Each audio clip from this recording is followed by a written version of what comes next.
নমস্কার, কেমন আছে সবাই? পাখি কিচেনের ব্লগ চ্যানেলে আরেকটি ব্লগে সবাইকে স্বাগত জানাই। তো আজকে হচ্ছে সোমবার সকালে।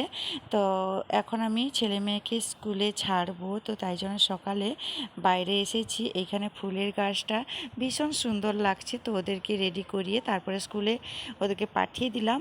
তো গাছটাতে কত সুন্দর লাগছে দেখে বুঝতে পারছো। তো ওদেরকে তো নিরামিষ রান্না করে দিয়ে দিয়েছি। তো আমি আমার জন্য এখানে মাছ রান্না করছি। তো আমার তো মাছ খেতে খুবই ভালো লাগে, তো তাই জন্য এখানে মাছের তরকারি বানাবো বলে তো আমি দুপুরে খাবো আর ওদের জন্য একটু রেখে দিব, যদি একটু খায়। একা রান্না করে কি খেতে ভালো লাগে? তো তাই জন্য ভাবলাম চলো নিজেও রান্না করে খেয়ে নিব আর ওদের জন্য অল্প একটু রেখে দিব। এদিকে মাছটাও ভাজা হয়ে গেছে, একটু পাঁচ ফোড়ন, পেঁয়াজ, কাঁচা টমেটো আর দিলাম ওই তোমার কাঁচা টমেটো না, মানে লাল টমেটো কাঁচা, আর দিয়েছি আলু, উচ্ছে।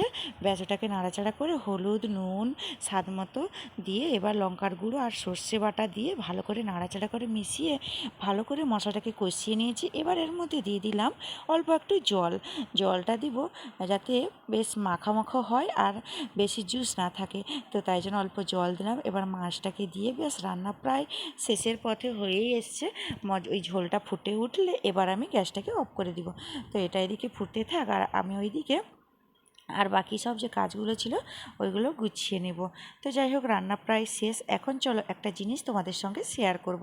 আমি না কয়েকদিন আগে অনলাইনে একটা অর্ডার করেছিলাম। এবার এই যে এখন আমি চান করে এখানে বসেছিলাম রেডি হয়ে একটু বেরোবো, তো দেখলাম পার্সেলটা এসে কল দিচ্ছে, তো তাই জন্য গিয়ে পার্সেলটা নিয়ে নিয়েছি। তো চলো, পার্সেলটা তো দুটো শাড়ি অর্ডার করেছিলাম, তো কোন শাড়িটা এসছে চলো তোমাদেরকেও দেখাবো আর আমিও নিজেও দেখবো। তো চলো, কাঁচিটা দিয়ে প্রথমে কাপড়টাকে কেটে নিলাম, পেপারটাকে। তারপরে কি শাড়ি আছে দেখি। তো মনে হচ্ছে তো আমি যেটা প্রথমে দিয়েছিলাম সেই শাড়িটাই এসছে। তো চলো, কি শাড়ি এসছে।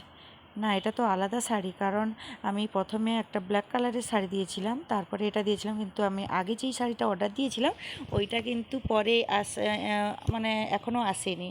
আর এটা পরে অর্ডার দিয়েছিলাম, তো এখন চলে এসেছে। চলো শাড়িটাকে একবার খুলে দেখি। অনেকেই কিন্তু শাড়িটা পরেছে, দেখেও বেশ ভালো লাগছে। তো তাই জন্য আমিও ভাবলাম চলো একবার শাড়িটাকে চেক করে নিই, শাড়িটা কাটা আছে নাকি, বা শাড়িটা ভালো নাকি, দেখতে ভালো লাগে নাকি। তো যাই হোক, তো এখন শাড়িটাকে দেখলাম, বেশ ভালো লাগছে। কালারটাও বেশ ভালো, মানে সাদা লালের উপরে লাভ সাইন্স করা আছে, বেশ ভালো লাগছে। তো এখানে আমি গায়ে দিয়েও দেখলাম। তো তোমাদের কেমন লাগছে শাড়িটা অবশ্যই কমেন্টে জানিও। তো আর না ভালো লাগলে সেটাও জানিও, আর ভালো লাগলেও এটাও কমেন্টে জানিও।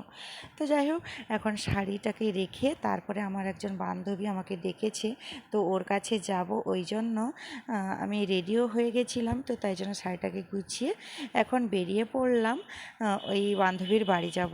তো চলো, এত রোদ্দুর হয়েছে মাঝ রাস্তায় এসে, তো ছাতা নিয়েছি, তো তাই জন্য ভাবলাম চলো মাঝ রাস্তায় এসে যখন পড়েছি তো একটু তোমাদের সঙ্গে ভিডিও করে নিই।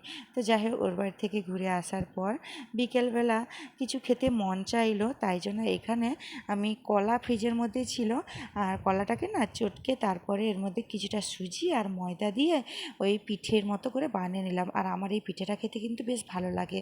আমি মাঝে মধ্যে প্রায় সময় এই পিঠেটা বানিয়েই খাই, তো আমার তো বেশ ভালো লাগে। তো তাই জন্য আজকেও বানিয়ে ফেললাম। বিকালেও কিছু অল্প কিছু হয়ে যাবে। অনেকে মানে বাড়িতে কি হয়, অনেক লোকজন থাকে, সবাই মিলে একসঙ্গে বানিয়ে রাতের খাবারেই খেয়ে নিই। আর এখানে কি হয় বলো তো, 4 জনের সংসার, তো তো তাই জন্য নিজেরা ওই টিফিনের মতো করে বানিয়ে নিই। আর একটু বেশি হলেও অসুবিধা নেই, আমি একদিন থেকে দুদিন পরেই খাই। আমার ওই বাসি জিনিসগুলো খেতে কিন্তু ভালো লাগে। তো তাই জন্য এখানে ওরা খাবে খাবে, না খাবে নেই, কিন্তু আমি আমার জন্য কিন্তু বানিয়ে নিলাম, খাবো। তো যাই হোক, আজকের ব্লগটা ছিল এই পর্যন্ত। ব্লগটি ভালো লাগলে একটা লাইক করে দিও।